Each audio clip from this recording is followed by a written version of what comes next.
Magandang araw mga lods. Ayun. Ito ano lang tayo mga lods. Trivia. Ano ba ang tawag sa parakeets nung unang panahon sa Australia mga lods?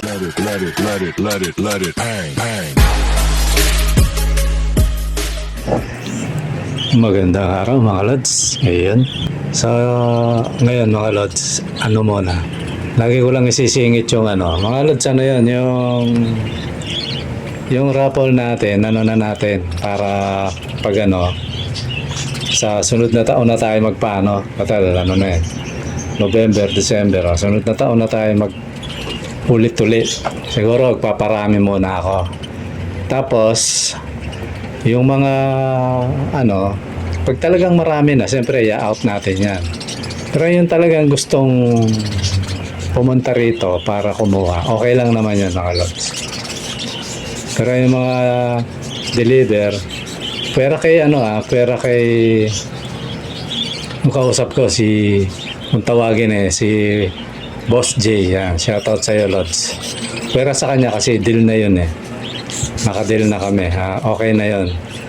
Pero maliban sa iba, siguro stop ko muna yung pagde-deliver.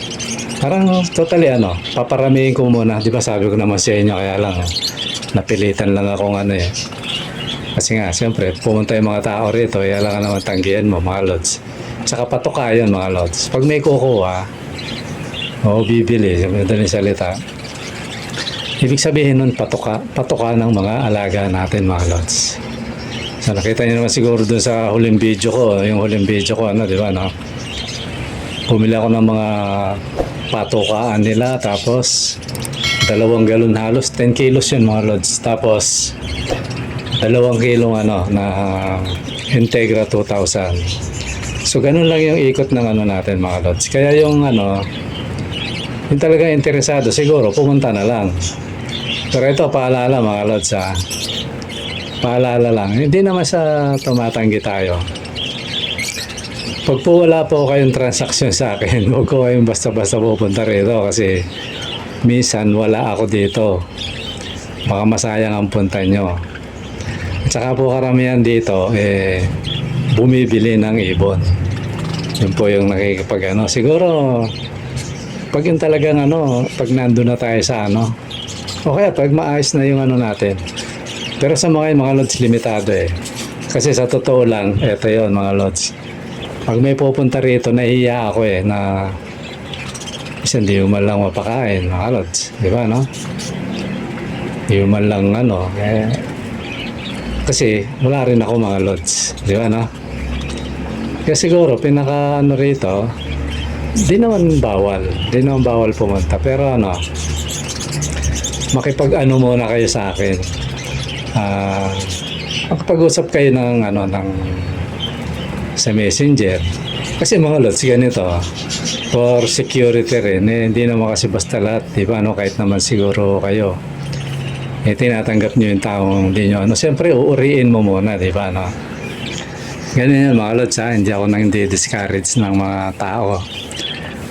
Nag-iingat lang tayo, tapos yung ibang, meron nga di ko lang kung subscriber ko siya, pero vlogger din, mga lods. Hindi ko muna babanggitin yung pangalan niya. Nag-mention siya kung daw pwede siyang pumunta dito.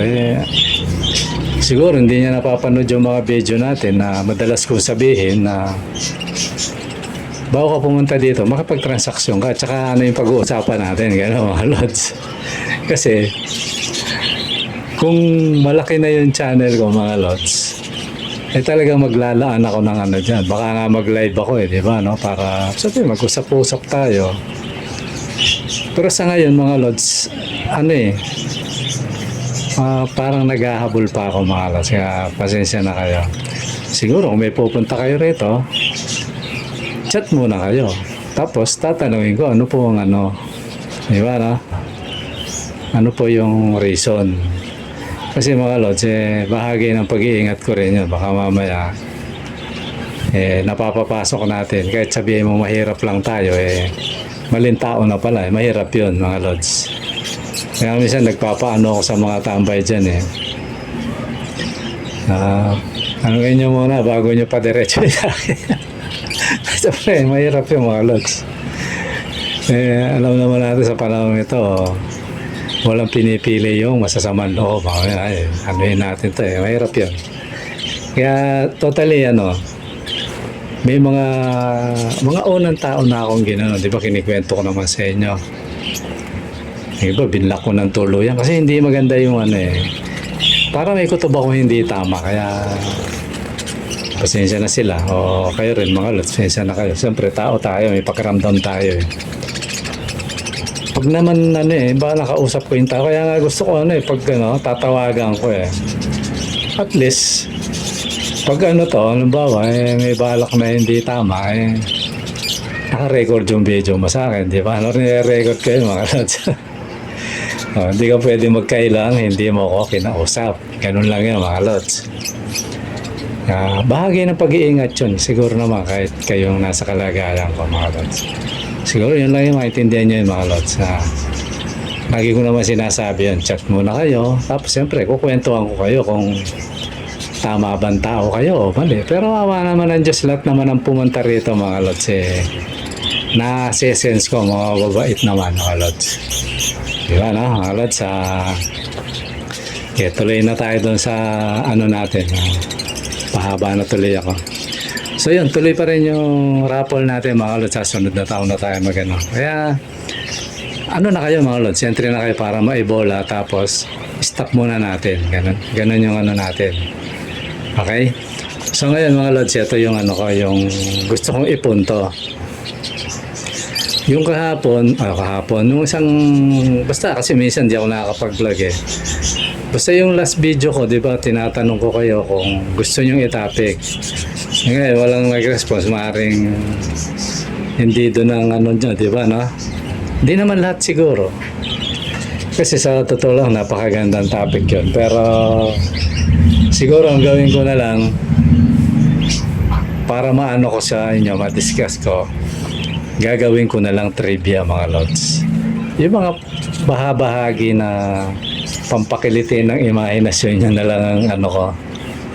Yan sige, ganito yan mga lods. Umpisahan ko na sa ganito. Diba Ito yung mga lods. Alam nyo ba mga lods na ang talagang pangalan ng Budgerigar o mas kilala sa tawag na parakeets, ang tawag sa kanila talaga ay Betcherica. Yan. Yung bet, parang as in B-E-T, tapos cherry. Tapos yung gamage lang sa doon, Betcherica. Yan. Ayan talaga ang tawag sa kanila mga lods. Betcherica beats ang kahulugan, kumbaga yung beat niya, ang kahulugan talaga, mabuti. Yan. At angga, nangangahulugan na parakit. Ayan. Kumbaga yung galang talaga yung parakits doon. Ibig sabihin, kung pagdudugtungin mo, mabuting parakit o mabuting ibon. Ayan. At yun mga lods, alam nyo rin ba? Ayan. Puro alam nyo na rin ba ang gagawin natin mga lods? Mayroong ilang mga panahon na yun mga ilang hindi pagkakasundo sa tiyak na nouns. Sabing, yung pronunciation, nouns. O tawag. Ano ba man yung nouns? Naintindihan na natin yung nouns, di ba Nang magandang bahagi, maaaring mga hulugan ito ng magandang tingnan. Di ba Guwapo. Di ba Yan yung ibig sabihin ng yung pinagtatalunan nila sa mabuti. Ibig sabihin ng mabuti. Pwedeng magandang tingnan. Di ba Pwedeng guwapo. O pwede talagang mabuti. O mabait. Ganun na ibon. Kaya ang tawag sa Australia nung araw, Betcherica. So kung sa atin, sa liwat Pilipino, pwede siyang tawagin mabuting ibon, mabait na ibon, o magandang ibon. Sabihin yung isang bahagi kasi ng maganda, guwapo Kaya, cute na ibon, ganun. Ayan mga lods, medyo pinagtalunan niya. Pero para sa akin, walang pagtatalo doon. Alam nyo mga lods kung bakit walang pagtatalo. Lahat ng pinagtalunan nila, tama lahat yun Di ba, mabait naman talaga yung parakeets, malambing nga siya eh. Di ba, no? Oh, di, pasok din yung mabuti doon. Di ba? Eh, gwapo, di, pasok din. Maganda naman talaga, mga lods. Kaya para sa akin, walang pagtatalo ron. Di ba, no? Ang minsan na problema lang kasi sa mga tao, mga lods. Sabi nga, may masabi lang. Di, mali yan. Pero sa totoo naman, kasi sa totoo, mga lods, kasi minsan mga lods ang tao, ano lang, yung masabi lang na may, yun nga, yung mema. Di ba, no? Pero sa akin, walang pagtatalo to eh. Kasi may alaga tayo. Talaga na mabuting ibon to eh. Mabait. Maganda. Ano pagtatalo ron, di ba, no? Ang ano lang kasi minsan, yan, parang yung mutation yan, mga lods. Kaya ako minsan nangingiti sa ganon. Di ba, no? Pag mutation, ayan na, darating na yung dagsa na yung kanya-kanyang opinion. Ako, mga lods, ganito. Kaya minsan ako, umi-skip na ako doon. Pag pinaliwanagan mo yung tao, hindi niya tinanggap, wala kang magagawa doon, mga lods. Kahit baliktarin mo ang mundo, hindi makikinig yun. Kasi may sariling katuwiran yun. So ako kasi may binabasa ako. Totally mga lods, yung isang librong binabasa ko, tapos ito, kino-compare, wala namang sa totoo lang eh. Yun yung sinasabi kong depende lang sa pagtanggap. Lawakan mo lang yung yung unawa, kumbaga. Parang ganito, yung FPG. Yung iba tawag nila mutation. E di tawag yung mutation, walang problema. Pero iba naman, sabi nga, bahagi lang siya ng mutation kasi parang opaline full body graving. Ang talagang mutation ng mga lods, opaline. Di ba? Naging graving lang. Kumbaga dagdag, kaya bahagi. Di ba? Ganun lang yung mga lods. Ano ba yung pwedeng ihalimbawa sa bahagi lang? Parang ganito, ang Christmas tree, bahagi ng Christmas tree, yung Christmas light. Parang ganon. Bahagi ng Christmas tree, mga koloretin niya. Pero lahat yun, walang pagtatalo Christmas tree yun. Ngayon, kinuha mo yung bahagi, hindi mo kinuha yung buo. Totally, yung Christmas light, pwede mo ikabit sa Christmas tree. Tama, no? Tsaka yung mga Christmas ball. Bahagi yun eh. Di ba, no? Pag Christmas ball lang, ang tawag doon Christmas ball. Christmas light, ang tawag mo doon Christmas light. Pero pag yun nilagay mo, pinaikat mo yung ilaw doon sa Christmas tree, tapos nilagay mo yung Christmas ball. Kabuuan niya, tawag mo? Di ba Christmas tree? Ganun lang kasimpleng ito sarili kong to mga lods. Yung mentality, sarili kong kasi kailangan malawak ka eh. Bahagi yun. Pwede mong ihiwalay, Christmas ball, Christmas light. Pero pag pinats mo doon, unang tingin mo, ganda ng Christmas tree nyo di ba na? Ganun yan mga idol. Kaya lagi kong sinasabi, depende lang sa pagtanggap. Kaya walang dapat pagtatalo ron eh. Yung iba minsan may lang eh. Maipilit lang. Isa pang ito, hindi ako nangatake. Kumbaga, kung mapanood mo to, Lods, kung sino man kayo, yung mga kumukontesta sa akin na parang hindi nila tanggap. Meron pang isa. Yung percentage. Wala raw ganon. Ang hirap naman yata mga Lods, na kung gagawa kang composition, baka sa physics, sa science. Totally, kahit anong gawin mo sa mundo, may yun, may percentage yun mga lods. Gagawa ka ng bahay, may percentage yun. Yun? Ito gagawa akong halimbawa mga lods. Nagtayo ang mga builder ng bahay, ng mga kontratista. Ang 50% na tinayo niya, simento, concrete. Ang 30% bakal, 10% plastic. Di ba, no? 10% ano pa mang yan, materialis. May percentage yung bahay mo. Ganun yun mga lods. Hindi pwedeng walang percent. Ako po patay tayo dyan mga idol. Ayun, inaano ko lang, baka sakali maintindihan siguro tawagin na natin ka-lods na hindi ganun ang na pananaw sa isang bagay, lalo na kung sa pag-iipon. Dapat malawak ka. Kasi ang totoo, yan, Pag matatapik natin yung yung sa pangalan lang nagtalo-talo mga lods eh. Pangalan lang yan. Hindi na nagkaintindihan. Pangalan pa lang yan. Mutation pa kaya hindi magtatalo-talo, no? Pero sa akin, wala akong nakikitang mga lods. Wala akong nakikitang conflict. Pare-pare silang tama eh. Hindi tanggapin mo lahat. Di ba mga lods, no? Napaka-simple eh. Ano pa yung yung trivia natin na alam nyo ba? Puro gano'n na lang tayo mga lods. Alam nyo ba? Yan. Ito rin. Alam nyo ba na kaya tinawag siyang mabuti? Ayan.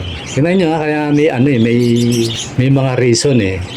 Kahit naman sa Biblia mga lods, pag may tinawag na Maria, di ba no? Ibig sabihin nun maganda. Kaya lang namamali tayo pag sinabing Maria, tingin natin pangit di ba? Nabaligtad. Nababaliktad yung natin yung mindset natin eh. Punta na tayo dito mga lods.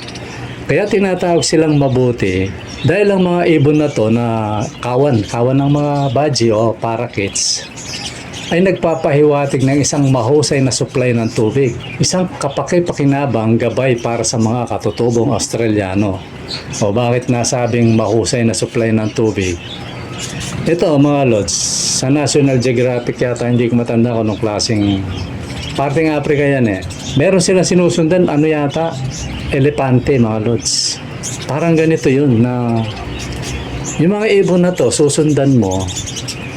Di ba, nung mga panahon, hindi na makagaya ngayon eh. Buksan mo lang yung gripo, may tubig na. Maring nung unang panahon, mga 1700 to mga lods yung tinutukoy na to eh. Maring walang masyadong yung area na yon, walang masyadong yung mga katutubo. Parang Africa, di ba, no? Walang kulang sa source of water, no? Ito yung sinusundan nila, yung mga ibon na to, mga lods. Sinusundan nila. Pag sinundan mo to at nakakita mo yan, panigurado may tubig doon. Yun yung ibig sabihin ng na to. Kaya napakahusay nilang kumbaga source of water. Sabihin, nakikita mo yung source ng tubig dahil sa kanila. Kasi kawon yan, ibig sabihin, talaga maghahanap ng tubig yan. Susundan ng mga yan. Kaya isa yun sa tinawag nilang mabuti. Kaya yung yung unang meaning ng Betcherika, na ibig sabihin ng Betcheri, mabuti. Kumbaga mabuting ibon, parakit kasi yun yan. Betcherika, kumbaga mabuting parakit mga lods. Kasi nagbibigay nga naman talaga ng mabuti sa tao di ba, mga katutubong Australiano. Kaya tinawag na mabuti. So, para sa akin, tama although lahat naman tama yung mabuti. Yung una kasi, una sila yung nakakaalam nun mga katutubo na yon. Kaya tinawag nilang mabuting ibon yung parakit na yan. Di ba, no? Betcherika, yan. Kasi nakakatulong sa kanila sa source ng tubig, kung saan yung may tubig na maganda. Susundan nila yun, nakakita nila. Kaya ganun yun mga lods. Talagang mabuti yung ibon na yan, di ba, no? Ano pa yung ano pa yung alam nyo ba? Yan, ganun na tayo. Bali totally, 3 topic tong totally, pinaiksi ko na to. Napakaganda sana ito mga lods. Kaso walang nag-comment, kaya okay lang. Gagawin ko na lang siyang trivia. Ito pa. At alam nyo rin ba mga lods na ang Betcherika o parakeets o Badgergar pagkain din ng mga katutubo. Ayan. Tumutukoy siya sa kumbaga yung potential na pagkain kasi di ba kawan siya. Sobrang dami niya. So ito, parang yung sa probinsya nung araw mga lods. Nung bata pa ako, sumasama kasi ako, di ba, nakwento ko na sa inyo nung tagal na rin. Sumasama ako mga aso, di ba, kaya mahilig ako sa ibon dahil bata pa kasi ako so napapasama na ako sa ganyan So naintindihan ko to. Malaking kawan ng ibon, so hindi naman siya sobrang liit sa Maya, di ba, no? Yung Maya sobrang liit Pero alam niyo ba, yung Maya sa parteng Pampanga, pinupulutan yan Mismo sa amin, hindi na ako lalayo sa baryo namin. Nasa mga puno ng mangga nakwento ko na rin sa inyo to mga lods Paggabi sinisilo yan, niilawan. Dadamputin mo lang yung mga lods kasi pag nabulabog mo yan, maglilipara. Dadamputin mo lang. Kasi yung mga mangga sa amin, mga lods, patumba. Yung patanim nila patumba kasi para pag may bagyo, hindi na matutumba kasi nakahiga na. O, alam na mga magmamangga yan, mga nagtatanim ng mangga. O, yung mga hindi nakakaalam, ngayon alam nyo na mga lods, kung paano ang tamang pagtatanim ng mangga. Pahiga mga lods, para pag may bagyo, hindi mabubuwal yung mangga nyo kasi nakabuwal na. Hindi siya masisira ng bagyo. Ayan. Yun, ano lang yun mga lods sa amin, ibong maya lang. Inuulam, pinupulutan, pero karamihan pinupulutan niya ng araw. Bata pa ako noon. Kasi nangangaunti na ibon noon. So, kinakain, di ba? No? Yung ibong maya, yung nilipat-lipat kahit saan meron. So, ngayon, ito namang parakit mga lods. Hindi hamak na mas malaki to. Di ba, no? Malaki to itong parakit eh. So, ako nga, minsan pag ginawa ko yung mga ano ko, malaman talaga siya eh. So, ginagawa nilang pagkain. Naging menu siya, mga lods. Kapag matatalakay natin yan, ano, naging menu siya ng mga, ano, katutubong, ano, aboriginal, yan. Parang ano to eh, mga katutubo ng Australiano. Mga tao ng Australiano to nung araw yata ta. Mga aborigino, yan. Hindi ko lang kung paano pronunciation yan. Parehas lang eh, pag niliwat mo, parehas lang yung pronunciation. So yun mga lods, yung pakinabang niya, kaya tinawag na mabuting ibon niya. Siyempre, bibigyan ka na ng tubig. Bibigyan ka pa ng ulam, o saan ka pa, di ba mga lods, ano? At ito, naging popular to mga lods. Ito, matatalakay natin to na hanggang doon sa naiban sila kasi nga, masyado nang nag-interest yung ano, pag ano, dadako tayo doon mga lods. So yun mga lods, yung tatlong trivia na binigay ko sa inyo kasi walang nag-comment eh, sayang naman to mga idol. Kasi ito, pag yung kaya ako gustong ano to sana, no, yung buo sana. Pagdating ng ano, ba matagal ka nang nagkaalaga nito, magkaka-interest ka eh. Magkaka-interest ka, saan ba galing yan? O, di ba, no? O yun, di ko pa tinapik yun kasi nga. Pero ano, diyan nyo. Selective na lang. Selected ko yung alam nyo ba. Parang trivia na lang mga lods. So yun mga lods yung ano natin. Gagawin ko mga trivia. Pero bahagi pa rin to ng ano. Pagtuklas natin sa ibon. Diba no? Tutuklasin natin ano ba yung sa susunod siguro kung ano yung pinanggalingan. Although meron na eh. No? Australia yan mga lods eh. Pero ano. Hukayin natin yan kung saan yung ano yan. Yung kung saan galing bansa yan, kung saan na nakarating. Diba, no? Tsaka kung ano-ano na yung pinagtatawagan, kaya nga nagtalo-talo na mga lods eh. Hanggang sa ngayon, ang tao napunta sa mutation, eh, nagtatalo-talo pa rin. Kaya nga nagkaroon ng boy karga, yan mga lods. Ako, hindi ako doon pumupokus. Kailangan ko lang siyang pag-aralan. Siyempre, nagbablog tayo mga lods patungkol sa parakeets, di ba, no? Gusto kong ano, kahit ako mismo, lods, ano, kasama niyo ako nag-aaral. Nilalagay ko yung sarili ko dun sa... Eh, totoo naman yun eh. Wala naman tayo masyadong alam eh. Nag-aaral tayo. Di sabay-sabay tayo matuto mga lods. Di ba, no? Para at least, pag mayroong usapang ibon, mga lods, hindi ka inosente. Meron kang laging ibabato. Di ba, no? Pag boring na yung kwentuhan nyo, oh ito, may ibabato ka. Ngayon, pag hindi mo kaya paliwanag, di punta ka sa channel natin, mga lods, panoorin nyo na lang. Ganun lang yung mga idol. Kaya ano yan, siguro puro ganun muna yung itatapik natin. Itong libro na nakita ko to sa ano. Kasi ang libro na sa website na, madali siyang basahin. Totally, ang ginawa ko dito, mga lods, ano eh. Hindi ko siya binasang buo. Itong sinasabi sa inyo, inano ko lang. Ginawa ko na lang siyang trivia kasi ano eh.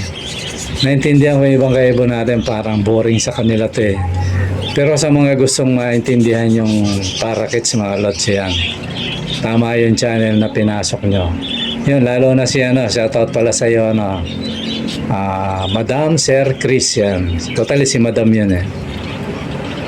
From ano yan, tag niya ito. Nakalimutan ko yung ano ni Madam Chris. Shoutout sa iyo, ano, Lods, Madam. Mabait kausap to si Madam eh. Value Verde nga ba yun? O Sana nakalimutan ko. Shoutout ka na lang, madam, kung mapanood mo to. Ito, panoorin mo to, madam. Makakatulong sa ito kung gusto mong matuklasan yung ano. Huwag kang mag-alala, papunta tayo sa ano, sa mutation. Kasi ang mutation sa totoo, mga lods, ano eh, pinakahuling tuklas na lang ng ano yan, ng mga tao. Yan. Kumbaga bahagi ng eksperimento na yan. Pero dito muna tayo sa lumang panahon. Yung pagtuklas, sino ba, saan bang nature talaga niyan, yung habitat talaga niyan, anong bansa ba, ano ba ang klima sa Australia, di ba, no? Mga ganun. Kaya, ano yun mga lods, puro ganun ang itatapik muna natin para, ano, papunta yun, huwag kayong mag-alala, papunta sa mutation niya. Di ba, yung pagkabata niya, pinakita ko sa inyo, nasa cage. O, di alam niya na, o, di pag-aralan natin anong klaseng ibon to. Ganun, mga lods, tas babalik din yan, huwag kayong magbabalik sa, ano.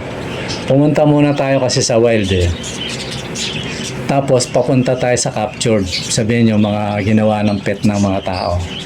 Ganun ang itetema ko, mga lods. Para ano, para episode by episode sa adventure, gano'n, no? Hindi naman adventure, mga lods, episode. Totally yugto nga nilagay ko, di ba, no? Eh, namamali nga ako, eh. Nailagay ko nga yata, 6 na yugto, eh. 5 pa lang pala yung nakaraan. Ito, ika-6 pa lang, mga lods. So, yan, mga lods, siguro hanggang dito muna. At sana, yung mga pet lover dyan, eh, magustuhan yung ano, mga lods. Tapos mga lods, ano, lagi kayo mag-comment na sa comment section para ano, makita na ano, yung may mga tanong kayo, pwede kayong magtanong. Tapos yung mga payo ko sa ano, yung dumidirekta sa messenger. Mga lods, ano, kahit isa o dalawa, punta ka sa ano, punta ka sa kahit hindi ako nakapag-upload agad, tanong ka lang doon, makikita ko yan eh. Kung na yung tanong mo sa messenger, tanungin mo rin dyan sa YouTube. So tapos, sasagutin kita dyan, tapos sasagutin din kita mas mahaba dun sa ano, para pair, mga lods. Okay, mga lods, hanggang dito muna at maraming salamat sa panonood. Bye-bye.